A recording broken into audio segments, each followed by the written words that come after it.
Students, this is our next topic related to यह chapter the outbreak of the revolution. कि revolution जो है, ये जो क्रांति थी, ये हुई कैसे, किस तरह से हुई, है ना, किस तरह से अपना विस्फोटक रूप लिया इसने। तो अब देखिए, मैंने आपको कॉजेज़ बताए थे कुछ। आप अगर फर्स्ट जो लेक्चर था उसके साथ उसे रिलेट करके देखेंगे तो मैंने आपको सोशल कॉज, पॉलिटिकल कॉज और इकोनॉमिक कॉजेज़ बताए थे। तो जो इकोनॉमिक कॉजेज़ थे उन्हें मैं एक्सटेंड करने की कोशिश करूँगी, यहाँ पे ट्राई करूँगी, और आप उनके थ्रू आइडिया लेंगे कि किस तरह से जो है आउटब्रेक देखा गया रिवॉल्यूशन के अंदर। हुआ क्या था जनरली कि मैंने आपको बताया था सोसाइटी का डिवीज़न था 3 स्टेट्स में, first state, second state and third state. जहाँ पे जो फर्स्ट स्टेट और सेकंड स्टेट जो क्लर्जी और नोबिलिटी थे, दे वर एक्सेम्प्टेड फ्रॉम टैक्सेस। उनको टैक्स पे नहीं करना होता था, ओनली टैक्स पे किसको करना पड़ता था? थर्ड जो स्टेट थी, ठीक है। अब होता क्या है, जैसे एक हमारा कॉन्स्टिट्यूशन है, भारत में संविधान है ना, जिसके थ्रू हम रूल्स मेकिंग करते हैं। कोई भी बिल जो है वो वहाँ पास होता है, उसके बाद वो रूल बनता है या लॉ बनता है एंड इम्पोज होता है सोसाइटी पे।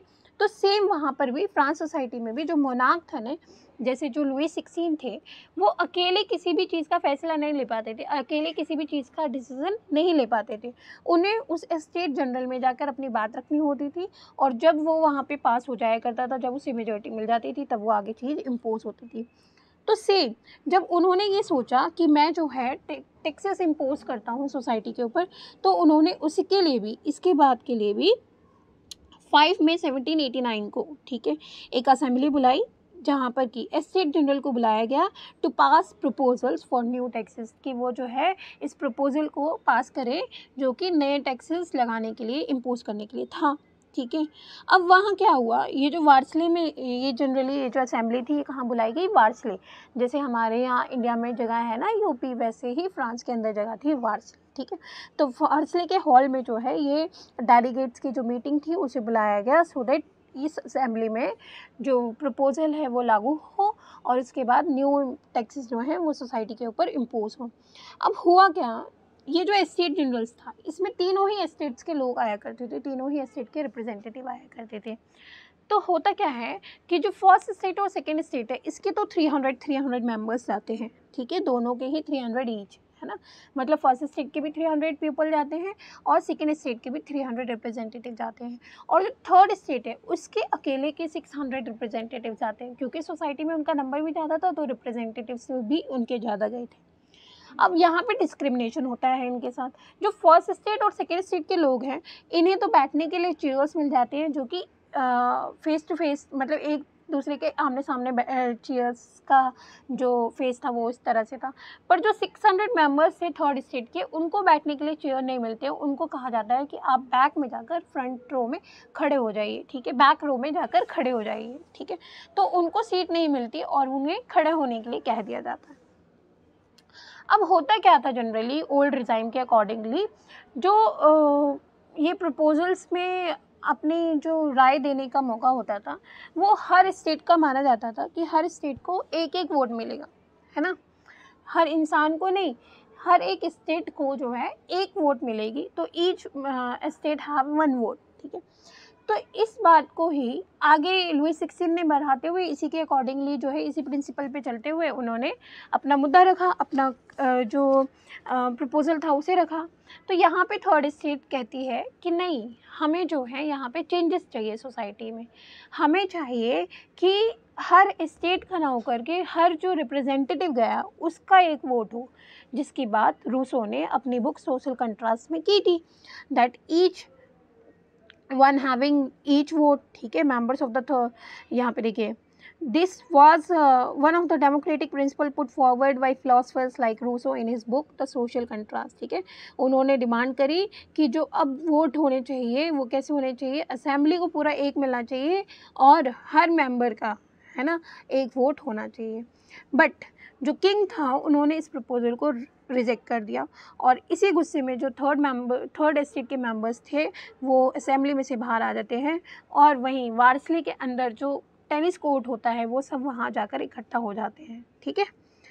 अब देखिए, पहला कारण हमने क्या पढ़ा, demand for right, generally. Outbreak of revolution क्यों हुआ? डिमांड फॉर राइट्स, ठीक है। अब इसमें क्या होता है कि 20 जून को ये सारे असेंबल्ड होते हैं एक टेनिस कोर्ट के अंदर, ग्राउंड ऑफ वार्सले में, और वहाँ पे बात करते हैं, अपने आप को घोषित कर देते हैं नेशनल असेंबली के रूप में। क्या कहते हैं, अब हम थर्ड स्टेट के लोग नहीं हैं, अब हमसे जो असेंबली मिलकर बनेगी, ठीक है, उसका नाम क्या होगा? राष्ट्रीय असेंबली, ठीक है। नेशनल असेंबली के नाम से अब हम जाने जाएंगे, और हम तब तक बिखरेंगे नहीं जब तक कि हम अपना एक कॉन्स्टिट्यूशन, फ्रांस के लिए एक नया कॉन्स्टिट्यूशन नहीं बना देते, जिसमें कि जो सरकार होगी वो जो रिप्रेजेंटेटिव्स होंगे लोगों के द्वारा जो चुने गए होंगे, और जो सरकार होगी वो कैसी होगी? डेमोक्रेट्स होगी, ठीक है। अब ये जो जनरली रिवॉल्यूशन चल रहा था, इसको लीड किया दो लोगों ने, जिनका नाम था मीराबियो एंड एबेसीज, ठीक है।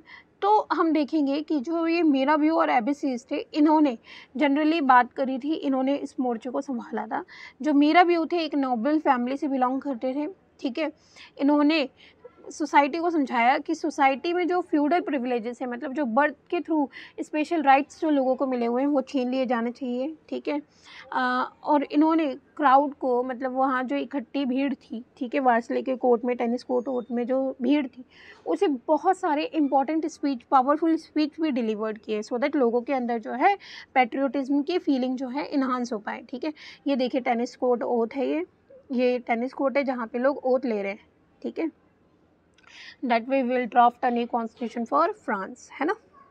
और जो एबिसवीज थे, ये जनरली एक प्रिस्ट थे, एक पादरी ही थे, ठीक है, एक पंडित थे। इन्होंने एक पैम्पलेट छापा था जिसमें लिखा था what is the third estate, ठीक है। पैम्पलेट आप सभी जानते होंगे, आई होप। पैम्पलेट होता है, जैसे आपने देखा होगा स्कूल्स जब स्टार्ट होते हैं न्यू एडमिशन, तो कागज़ के टुकड़े पर लिखा जाता है, ठीक है। एडवर्टीजमेंट होती है जो कागज़ के टुकड़ों पर, पेपर्स पर जनरली, उसे हम बोलते हैं पैम्पलेट, ठीक है। तो इन्होंने भी बहुत बढ़ चढ़ कर अपना जो है मोर्चा संभाला, ठीक है, टेनिस कोर्ट में। तो याद रखेंगे थर्ड स्टेट के लोग कितने थे? 600 इन नंबर्स। फर्स्ट स्टेट और सेकंड स्टेट के टोटल 600 थे। अगर 300 लोग फर्स्ट स्टेट के और 300 लोग सेकंड स्टेट के मिलाते हैं, हुआ क्या था, यहाँ पे डिस्क्रिमिनेशन हुआ था। जो फर्स्ट स्टेट और सेकंड स्टेट थी उनको सिटिंग के लिए बेंचेस मिले थे, चेयर्स मिली थी, बट थर्ड स्टेट को स्टैंड आउट करने के लिए कह दिया गया था कि आपको बैक पर जो है स्टैंड करना है, ठीक है। और वहाँ पर ही जहाँ पे इन्होंने रूसो के सोशल कंट्रास्ट के व्यू को आगे रखा, तो किंग ने इस व्यू को रिजेक्ट कर दिया था, ठीक है, जिसके चलते ये लोग जो है टेनिस कोर्ट में आकर असेंबल्ड हो गए। अब देखिए हुआ क्या, जब ये सारा काम चल ही रहा था, जब वो लोग नेशनल असेंबली बनाने में बिजी थे वार्सले में, उसी दौरान फ्रांस में जो है बहुत भगदड़, बहुत टर्मोइल, बहुत डिस्टर्बिंग कंडीशंस जो है इमर्ज हुई, ठीक है। अब हुआ क्या, मैंने आपको बताया था कि एक और चीज़ थी जो लोगों को परेशान करती थी, वो थी ब्रेड, ठीक है, खाना, रोटी। हुआ क्या कि उस टाइम में सीवियर विंटर पड़े, सीवियर विंटर कंडीशन मतलब बहुत भारी ठंड पड़ी, जिसकी वजह से जो क्रॉप्स थी, जो पूरा का पूरा हार्वेस्ट था वो बर्बाद हो गया। जो उनका पूरी फसल थी, जो खेती करी थी उन लोगों ने, जो किसानों ने खेती करी थी, वो बर्बाद हो गई, जिसका फ़ायदा बेकर्स ने बहुत उठाया। उन्होंने चीज़ों को दुगने तिगने रेट पर बेचना स्टार्ट कर दिया, जिसकी वजह से क्या होता था कि सामान ना होने की वजह से एक तो जो औरतें थी वो लाइन में लगी रहती थी, घंटों घंटों तक खड़ी रहती थी, फिर भी उन्हें सामान नहीं मिलता था, या रेट्स इतने हाई होते थे कि वो खरीद नहीं पाती थी, जिसके चलते लोगों में गुस्सा उमड़ा, ठीक है। और उन्होंने, हमने पढ़ा था कि जो बेस्टिले का फोर्ट था, प्रिजनर फोर्ट था, उसको डिस्ट्रॉय कर दिया, ठीक है। तो पहला तो ये कारण था डिमांड फॉर राइट, और दूसरा क्या था, price rise in food grains, ठीक है। अब हुआ क्या कि ये सब चीज़ें तो प्रॉब्लम्स तो क्रिएट हो ही रही थी, तभी कंट्री साइड में एक रूमर फैलता है कि जो लॉर्ड्स हैं, जो जमींदार हैं, या जो पॉलिटिकल ऑनर्स हैं, उन्होंने उनके जो मैनोर हैं, मैनोर देखिए क्या होते हैं, मैनोर होता है एस्टेट, ठीक है, उनका जो पूरा एस्टेट है जिसमें कि लॉर्ड लैंड्स और मैंशन है, उनका जो मतलब कि जो राजगृह वगैरह है, उसको ब्रिगेंड्स के थ्रू उन्होंने हायर बैंड ऑफ ब्रिगेंड्स वहाँ पे, सो दैट कि वहाँ पे कुछ भी प्रॉब्लम ना हो, who were on their way to destroy the ripe crops. उन्होंने मतलब बैंड्स को हायर किया है ताकि जो किसानों की पकी हुई फसल है वो उसको बर्बाद कर सकें, ठीक है। और जिसकी वजह से लोग जो है डर के माहौल में छप जाते हैं, डर के माहौल में आ जाते हैं कि अगर किसान की खेती जो है वो बर्बाद हो जाएगी तो अभी वैसे ही कुछ खाने को नहीं मिल रहा है फिर तो और नहीं मिलेगा, ठीक है। जिसकी वजह से वो लोग चैटियोक्स मतलब जो किंग के या नोबलमैन के जो रेसिडेंस हुआ करते थे उस पर अटैक करना स्टार्ट करते हैं, ठीक है। वो ग्रेनरी लूट लेते हैं, खाद्यान्न जो होते हैं वो लूट लेते हैं, ठीक है। बहुत सारे उनके डॉक्यूमेंट जला देते हैं, जनरली जहाँ पर वो पूरा किस्सा रखते हैं, पूरा मैनोरियल ड्यूज़ वगैरह रखते हैं उसको जला देते हैं, इन सारे रिकॉर्ड्स को जला देते हैं, ठीक है। तो इसकी वजह से, इसके डर की वजह से जो बहुत सारे नॉबल्स थे वो वहाँ से उड़कर, वहाँ से मतलब जगह छोड़कर, दूसरे अपने घरों को छोड़कर दूसरे स्टेट्स में, दूसरी कंट्रीज़ में जाना, अपनी नेबरिंग कंट्रीज़ में जाना स्टार्ट कर देते हैं, ठीक है।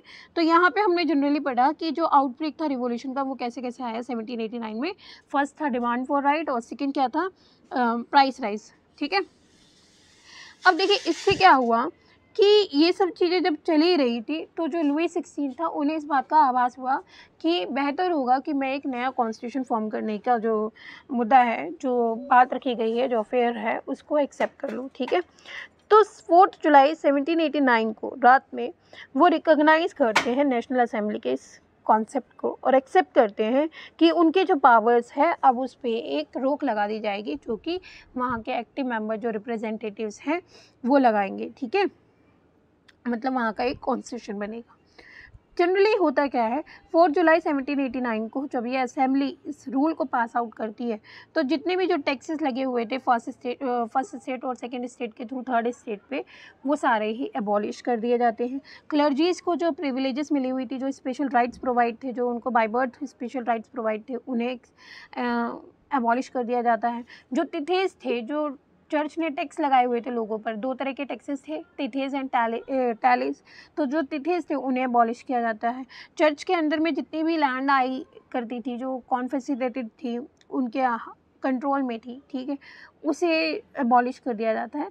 तो इसके थ्रू जनरली जो सरकार होती है उसको 2 मिलियन लीवर्स का इन्हांसमेंट, अच्छा खासा फ़ायदा भी होता है।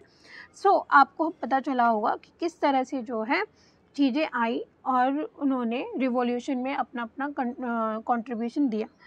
अब आप यहाँ पे ये जो दिए हुए हैं इवेंट्स, है ना, इन इवेंट्स को ध्यान में रखकर चीज़ों को ट्राई करेंगे रिकॉग्नाइज करने की, रिमेमोराइज़ करने की। मैंने आपको बताया था चैप्टर स्टार्ट होता है 1774 से, जहाँ पे लुईस की 16 को जो है किंग ऑफ फ्रांस बनाया जाता है। जब वो किंग ऑफ फ्रांस बनते हैं तो उनका जो ट्रेजर था वो एम्प्टी था। क्यों? क्योंकि उन्होंने अमेरिका की 13 कॉलोनीज़ की हेल्प करी थी फ्रांस के विरुद्ध।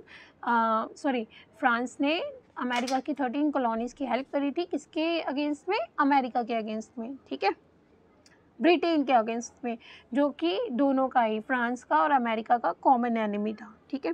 1789 में कॉन्वोकेशन होती है स्टेट जनरल्स की, जहाँ पे थर्ड स्टेट जो है वो बाहर निकल जाता है और बेसिले में स्टॉर्म का कारण बनता है, ठीक है। 1791 में न्यू एक असेंबली बनती है जहाँ पे कॉन्स्टिट्यूशन बनाया जाता है और जो मोनार्क है उसकी पावर्स को कंट्रोल करने की बात रखी जाती है। 1792 1793 में फ्रांस जो है एक रिपब्लिक बन जाता है, जहाँ लोगों को नहीं, राजा को, जनरली जो जैकोबिन्स, अभी हम पढ़ेंगे आगे नेक्स्ट टॉपिक में, तो वो जो किंग था लुई 16 उसको बिहेडेड कर देते हैं। उनका एक टूल हम पढ़ेंगे गुलोटिन, ठीक है। वो गुलोटिन क्या होता था? लोगों के सर काटने के काम आता था, ठीक है। तो यहाँ पे सर काट देते हैं किंग का। और उसके बाद हम देखेंगे कि जो जैकोबिन रिपब्लिक था उन्होंने अपनी एक डायरेक्टरी रूल्स की डायरेक्टली बना दी है, जो कि वो फ्रांस पे लागू कर रहे हैं, ठीक है। और 1804 में हम पढ़ेंगे कि नेपोलियन जो नया राजा बनता है फ्रांस का, ठीक है। और 1815 में कि 4 देश मिलकर जो नेपोलियन हैं उनको हरा देते हैं बैटल ऑफ वाटरलू में। आई होप कि यहाँ पे आपको चीज़ें समझ में आई होंगी कि किस तरह से जो है आउटब्रेक होता है रिवॉल्यूशन का। तो यहाँ पे 2 मेन रीजंस हैं, फर्स्ट है डिमांड फॉर राइट और सेकंड है प्राइस राइज। इंपॉर्टेंटली आपने हेडिंग्स के थ्रू याद करना है, हेडिंग के थ्रू अपने नोट्स को मेंटेन करना है। फर्स्ट जो है वो क्या है? Demand for rights and second है price rise in food grain, okay.